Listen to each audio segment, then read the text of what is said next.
welcome back to another episode of collegemunshi.com. അപ്പോൾ നമ്മൾ ഇന്ന് വന്നിരിക്കുന്നത് BSc നഴ്സിംഗ് പഠിക്കാൻ ആഗ്രഹിക്കുന്ന സ്റ്റുഡൻസിനായിട്ടുള്ള ഒരു ഗോൾഡൻ ഓപ്പർച്യൂണിറ്റി പറയാനായിട്ടാണ്.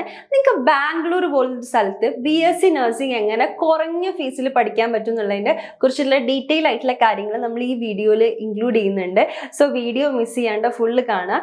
അപ്പോൾ നിങ്ങൾക്ക് BSc നഴ്സിംഗ് എന്താണെന്നോ അതിൻ്റെ റിലേറ്റഡ് ആയിട്ടുള്ള എന്ത് ഡൗട്ട്സ് ഉണ്ടെങ്കിലും നമ്മളൊരു വാട്സപ്പ് ചാനൽ തുടങ്ങിയിട്ടുണ്ട്. അതിൻ്റെ ലിങ്ക് താഴെ ഡിസ്ക്രിപ്ഷനിലുണ്ട്. അപ്പോൾ നഴ്സിംഗ് റിലേറ്റഡ് ആയിട്ടുള്ള എല്ലാ അപ്ഡേറ്റ്സും നമ്മൾ ആ ചാനലിൽ പ്രൊവൈഡ് ചെയ്യുന്നതാണ്. അപ്പോൾ എല്ലാവരും പെട്ടെന്ന് ജോയിൻ ചെയ്യാം. നമുക്കറിയാം ബാംഗ്ലൂർ പോലുള്ള സിറ്റി ആകുമ്പോൾ എല്ലാ ഫെസിലിറ്റീസും പ്രൊവൈഡ് ചെയ്യുന്ന കുറേ അധികം ഇൻസ്റ്റിറ്റ്യൂട്ടുകളുണ്ട്. കാരണം എന്താണെന്ന് വെച്ചാൽ ഇവിടെ കുറേ multi speciality super speciality hospitals ഉള്ളതുകൊണ്ട് തന്നെ നിങ്ങൾക്ക് നഴ്സിംഗ് പഠിക്കാനായിട്ട് വേണ്ടിയിട്ടുള്ള എല്ലാ ഫെസിലിറ്റീസും പ്രൊവൈഡ് ചെയ്തുകൊണ്ടുള്ള ഒരുപാട് ഇൻസ്റ്റിറ്റ്യൂട്ട് നമുക്ക് ബാംഗ്ലൂരിൽ കാണാൻ പറ്റും.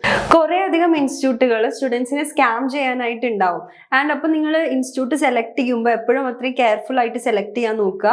ആൻഡ് അപ്പോൾ പ്രീമിയം ഇൻസ്റ്റിറ്റ്യൂട്ടുകളിൽ അല്ലെങ്കിൽ ഇത്രയും ഫെസിലിറ്റീസ് പ്രൊവൈഡ് ചെയ്തുകൊണ്ടിട്ടില്ല അത്രയും ബെസ്റ്റ് ആയിട്ടുള്ള ഇൻസ്റ്റിറ്റ്യൂട്ട്സിൽ നിങ്ങൾക്ക് പഠിക്കണം എന്നുണ്ടെങ്കിൽ നിങ്ങൾ വിചാരിക്കുന്നുണ്ടാവും അത്രയും പൈസ കൊടുക്കേണ്ടി വരും, പൈസ ചിലവാകുന്നില്ല. അതും ബാംഗ്ലൂർ പോലുള്ള സിറ്റി ആകുമ്പോൾ അത്രയും പൈസ ചിലവായിട്ട് നിങ്ങൾക്ക് പഠിക്കേണ്ടി വരും. നിങ്ങൾ ആലോചിക്കും, എന്നാൽ അതിൻ്റെ ആവശ്യം വരുന്നില്ല. നിങ്ങൾക്ക് എങ്ങനെ ഇവിടെ കുറഞ്ഞ ഫീസിൽ ഏറ്റവും കുറഞ്ഞ രീതിയിൽ നിങ്ങൾക്ക് എങ്ങനെ പഠിക്കാൻ പറ്റുമെന്ന് ഈ വീഡിയോയിൽ പറഞ്ഞുതരാം.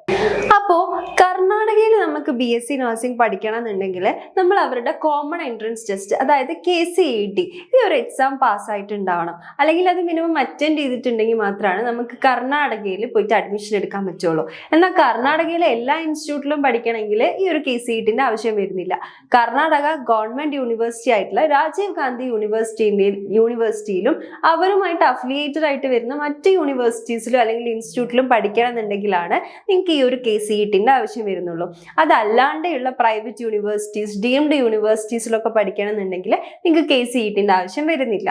അപ്പോൾ നമുക്ക് ഒരു ഡൗട്ട് ഉണ്ടാവും, ഈ ഒരു രാജീവ് ഗാന്ധി അഫിലിയേറ്റഡ് യൂണിവേഴ്സിറ്റീസിലും അതേപോലെ തന്നെ ഡീംഡും പ്രൈവറ്റും ആയിട്ടുള്ള യൂണിവേഴ്സിറ്റീസിലൊക്കെ പഠിക്കുമ്പോൾ എന്തെങ്കിലും വ്യത്യാസം ഉണ്ടോ എന്നുള്ളത്. എന്നാൽ രാജീവ് ഗാന്ധി അഫിലിയേറ്റഡ് ആയിട്ടുള്ള യൂണിവേഴ്സിറ്റീസിൽ പഠിക്കുമ്പോൾ നിങ്ങൾ ഒരു കാര്യം ആലോചിച്ച് ടെൻഷൻ അടിക്കേണ്ട. അത്രയും ബെസ്റ്റ് ആയിട്ടുള്ള ഒരു കോളേജസ് അല്ലെങ്കിൽ ഇൻസ്റ്റിറ്റ്യൂട്ട് ആയിരിക്കും. നല്ല സർട്ടിഫിക്കറ്റ് വാല്യൂ ഉണ്ടാവും. അതേപോലെ തന്നെ പിന്നെ നിങ്ങൾ നോക്കേണ്ടത് അവർക്ക് മെഡിക്കൽ സപ്പോർട്ട് അല്ലെങ്കിൽ ക്ലിനിക്കൽ ഫെസിലിറ്റീസ് നിങ്ങൾക്ക് പ്രൊവൈഡ് ചെയ്യാൻ പറ്റുന്നുണ്ടോ എന്നാണ്. അപ്പോൾ അതുണ്ടെങ്കിൽ നിങ്ങൾക്ക് രാജീവ് ഗാന്ധി അഫിലിയേറ്റഡ് ആയിട്ടുള്ള ഏതൊരു ഇൻസ്റ്റിറ്റ്യൂട്ടിലും പോയി പഠിക്കാൻ പറ്റും.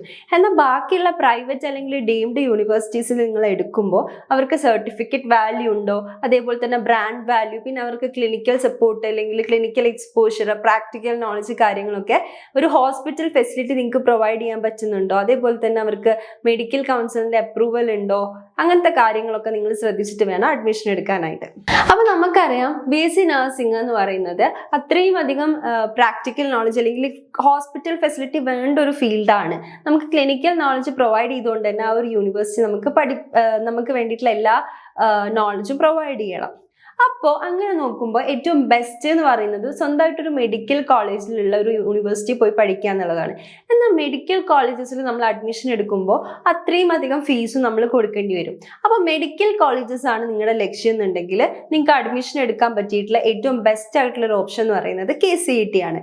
കർണാടക കോമൺ എൻട്രൻസ് ടെസ്റ്റ് വഴി നിങ്ങൾ നല്ല രീതിയിൽ എക്സാം എഴുതി മെറിറ്റ് സീറ്റിൽ ഈ ഒരു മെഡിക്കൽ കോളേജസിൽ അഡ്മിഷൻ എടുക്കുകയാണെന്നുണ്ടെങ്കിൽ നിങ്ങൾക്ക് നല്ല രീതിയിൽ ഫീസിൻ്റെ ഒരു ഇളവ് ഉണ്ടാവും. അതേപോലെ തന്നെ അല്ലാണ്ട് നിങ്ങൾ അഡ്മിഷൻ എടുക്കുമ്പോൾ ഡയറക്റ്റ് ആയിട്ട് അഡ്മിഷൻ എടുക്കുമ്പോൾ കൊടുക്കേണ്ട ഫീസ് എന്ന് പറയുന്നത് വളരെയധികം ആയിരിക്കും. സോ KCET വഴി മെഡിക്കൽ കോളേജസിലാണെങ്കിൽ KCET വഴി അഡ്മിഷൻ എടുക്കാൻ നോക്കുക. അപ്പോൾ നമ്മൾ ബാംഗ്ലൂരല്ല കർണാടകയിൽ നമുക്ക് അഡ്മിഷൻ എടുക്കണം എന്നുണ്ടെങ്കിൽ അവിടുത്തെ കോളേജസിലൊക്കെ സീറ്റ് വരുന്നതെന്ന് പറയുന്നത് 20% എന്ന് പറയുന്നത് മാനേജ്മെന്റ് കോട്ടയാണ്. അപ്പോൾ ഈ മാനേജ്മെന്റ് കോട്ടയിൽ തന്നെ KCET അറ്റൻഡ് ചെയ്തിട്ടുള്ള സ്റ്റുഡൻസിനാണ് അവർ അഡ്മിഷൻ കൊടുക്കുന്നത്.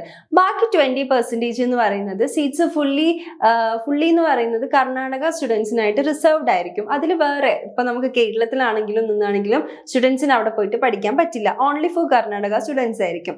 ആൻഡ് ബാക്കി വരുന്ന 60% എന്ന് പറയുന്നത് നമ്മുടെ KCET Karnataka common entrance test വഴി മെറിറ്റ് സീറ്റ് കിട്ടുന്ന ഓൾ ഇന്ത്യ സ്റ്റുഡൻസിന് വേണ്ടിയിട്ടുള്ള റിസർവേഷൻ ആണ് ഈ ഒരു 60% എന്ന് പറയുന്നത്.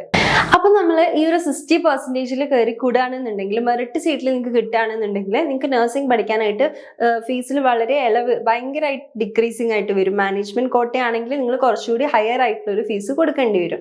ആൻഡ് അപ്പോൾ KCET വഴിയാണ് നിങ്ങൾ അഡ്മിഷൻ എടുക്കുന്നുണ്ടെങ്കിൽ ഫസ്റ്റ് നിങ്ങളൊരു 1,40,000 rupees നിങ്ങൾ അടയ്ക്കേണ്ടി വരും. അത് KCET ഫിക്സ്ഡ് ആയിട്ടുള്ള ഒരു എമൗണ്ട് ആണ്. അത് നിങ്ങൾ എങ്ങനെയാണെങ്കിലും ആ ഒരു എമൗണ്ട് നിങ്ങൾ ഫസ്റ്റ് നിങ്ങൾ ജോയിൻ ചെയ്യുന്നതിന് മുമ്പേ തന്നെ അടയ്ക്കണം. ആൻഡ് അത് കഴിഞ്ഞിട്ട് നമുക്ക് നഴ്സിംഗ് പഠിച്ചിറങ്ങുമ്പോഴത്തേനും ഓൾമോസ്റ്റ് ഒരു 12 lakhs അടുത്തായിരിക്കും നമുക്ക് ചെലവ് വരിക. ഫുൾ ആയിട്ടുള്ള ചെലവ് വരാൻ പോകുന്നത് 12 lakhs അടുത്തായിരിക്കും. അപ്പോൾ നമ്മൾ മെഡിക്കൽ കോളേജസിൽ അല്ലാണ്ട് KCET വഴി അല്ലാണ്ട് നമ്മൾ അഡ്മിഷൻ എടുക്കുകയാണെന്നുണ്ടെങ്കിൽ നിങ്ങൾക്ക് ഈ ഒരു 12 lakhs കൂടുതൽ ഒരു നല്ല രീതിയിലുള്ളൊരു ഇൻക്രീസ് ആയിരിക്കും നമുക്ക് ഫീസിന്റെ കാര്യത്തിൽ വരാൻ പോകുന്നത്. സോ മെഡിക്കൽ കോളേജസിൽ അഡ്മിഷൻ എടുക്കുമ്പോൾ എപ്പോഴും ശ്രദ്ധിക്കേണ്ടത് KCET വഴി അഡ്മിഷൻ എടുക്കാൻ നോക്കുക. ആൻഡ് അല്ലാണ്ട് ഇപ്പൊ നമ്മൾ KCET വഴിയാണെങ്കിൽ ഒരു 1,40,000 ആയിരിക്കും നമുക്ക് ഫസ്റ്റ് അടയ്ക്കേണ്ടി വരിക. ഇനി അങ്ങനെ അല്ലാണ്ട് നമ്മൾ അഡ്മിഷൻ എടുക്കുമ്പോൾ മെഡിക്കൽ കോളേജസിൽ 3 lakh 4 lakhs കാര്യങ്ങളൊക്കെ ഓരോ കോളേജസ് അനുസരിച്ച് മാറും. ഇനി നിങ്ങൾ അല്ലാണ്ടുള്ള യൂണിവേഴ്സിറ്റീസിൽ നമ്മൾ പറഞ്ഞു കുറെ അധികം പ്രൈവറ്റ് യൂണിവേഴ്സിറ്റീസ്, ഡീംഡ് യൂണിവേഴ്സിറ്റീസ് ഒക്കെ ഉണ്ട് എന്ന് പറഞ്ഞു. അപ്പോൾ നമ്മൾ അങ്ങനത്തെ യൂണിവേഴ്സിറ്റീസിലാണ് അഡ്മിഷൻ എടുക്കാൻ നോക്കുന്നതെന്നുണ്ടെങ്കിൽ ഫസ്റ്റ് നമ്മൾ നോക്കേണ്ടത് അവർക്ക് ഹോസ്പിറ്റൽ ഫെസിലിറ്റി നമുക്ക് പ്രൊവൈഡ് ചെയ്യാൻ പറ്റുന്നുണ്ടോ എന്നാണ്. അവർക്ക് സ്വന്തമായിട്ട് ഹോസ്പിറ്റൽസോ അല്ലെങ്കിൽ പാർട്ട്നേർഡ് ആയിട്ടുള്ള വേറെ ഏതെങ്കിലും ലീഡിംഗ് ഹോസ്പിറ്റലുമായിട്ട് പാർട്ട്നേർഡ് ആണോ എന്ന് നോക്കുക. അങ്ങനെയാണെങ്കിൽ മാത്രമേ നമുക്ക് ഈ ഒരു കോഴ്സ് ആ ഒരു യൂണിവേഴ്സിറ്റിയിൽ പഠിച്ചിട്ട് കാര്യം ഉണ്ടാവുള്ളൂ. അപ്പോൾ ഹോസ്പിറ്റൽ ഫെസിലിറ്റി പ്രൊവൈഡ് ചെയ്യുന്ന മറ്റ് യൂണിവേഴ്സിറ്റീസിൽ നിങ്ങൾക്ക് അഡ്മിഷൻ എടുക്കണം എന്നുണ്ടെങ്കിൽ അത്രയും കൂടുതൽ വലിയ പ്രീമിയം ഇൻസ്റ്റിറ്റ്യൂട്ട് അല്ല, നോർമൽ ആയിട്ടുള്ള ഒരു ഇൻസ്റ്റിറ്റ്യൂട്ടിൽ നിങ്ങൾക്ക് അഡ്മിഷൻ എടുക്കണം എന്നുണ്ടെങ്കിൽ KCET വഴി അല്ലാണ്ട് ഡയറക്റ്റ് അഡ്മിഷൻ എടുക്കുമ്പോഴായിരിക്കും നിങ്ങൾക്ക് ഏറ്റവും കൂടുതൽ ഫീസ് കുറവ് വരുന്നത്. കാരണം ഓൾമോസ്റ്റ് ഒരു 7 lakhs 8 lakhs ഉള്ളിൽ നിങ്ങൾക്ക് കംപ്ലീറ്റ് ഒരു നഴ്സിംഗ് BSc നഴ്സിംഗ് പഠിച്ചിറങ്ങാനായിട്ട് സാധിക്കും. അപ്പോൾ നിങ്ങൾ ബാംഗ്ലൂരിലെ മെഡിക്കൽ കോളേജസിൽ അഡ്മിഷൻ നോക്കുന്നവരാണെങ്കിൽ KCET വഴി അഡ്മിഷൻ എടുക്കുക. അല്ലാണ്ടുള്ള കുഞ്ഞി ഇൻസ്റ്റിറ്റ്യൂട്ടുകൾ, പ്രൈവറ്റ് യൂണിവേഴ്സിറ്റീസിലൊക്കെ, നല്ല പ്രൈവറ്റ് യൂണിവേഴ്സിറ്റീസിലൊക്കെയാണ് നിങ്ങൾ അഡ്മിഷൻ എടുക്കാൻ നോക്കുന്നതെന്നുണ്ടെങ്കിൽ നിങ്ങൾക്ക് KCET അല്ലാണ്ട് ഡയറക്റ്റ് അഡ്മിഷൻ ആയിരിക്കും ഏറ്റവും ബെറ്റർ. അപ്പോൾ നിങ്ങൾ ഏത് ടൈപ്പ് ഓഫ് അഡ്മിഷൻ ആണ് എടുക്കുന്നുണ്ടെങ്കിലും ബാംഗ്ലൂർ കർണാടകയിലായതുകൊണ്ട് തന്നെ KCET അറ്റൻഡ് ചെയ്തിടാൻ ശ്രദ്ധിക്കാം. ആൻഡ് രാജീവ് ഗാന്ധി അഫിലിയേറ്റഡ് ആയിട്ടുള്ള യൂണിവേഴ്സിറ്റീസിലും ഇൻസ്റ്റിറ്റ്യൂട്ട്സിലും മാത്രമാണ് ഈ ഒരു KCETന്റെ ആവശ്യം വരുന്നുള്ളൂ. ബാക്കി യൂണിവേഴ്സിറ്റീസിൽ ഇതിന്റെ ആവശ്യം വരുന്നില്ല. അപ്പോൾ നിങ്ങൾക്ക് നഴ്സിംഗ് പഠിക്കാനായിട്ട് ഇനി എന്തെങ്കിലും അപ്ഡേറ്റ്സ് വേണമെന്നുണ്ടെങ്കിൽ നമുക്ക് താഴെ കാണുന്ന നമ്പറിൽ കോൺടാക്ട് ചെയ്താൽ മതി. അല്ലെങ്കിൽ നിങ്ങൾക്ക് അഡ്മിഷൻ റിലേറ്റഡ് ആയിട്ടുള്ള എന്ത് അപ്ഡേറ്റ്സ് ആണെങ്കിലും നമ്മുടെ വാട്സപ്പ് ചാനലിൽ നമ്മളത് ഇൻക്ലൂഡ് ചെയ്യുന്നതാണ്. അപ്പോൾ എല്ലാവരും വേഗം ഡിസ്ക്രിപ്ഷനിൽ ലിങ്ക് ഉണ്ട്, അതിൽ ജോയിൻ ചെയ്യാം.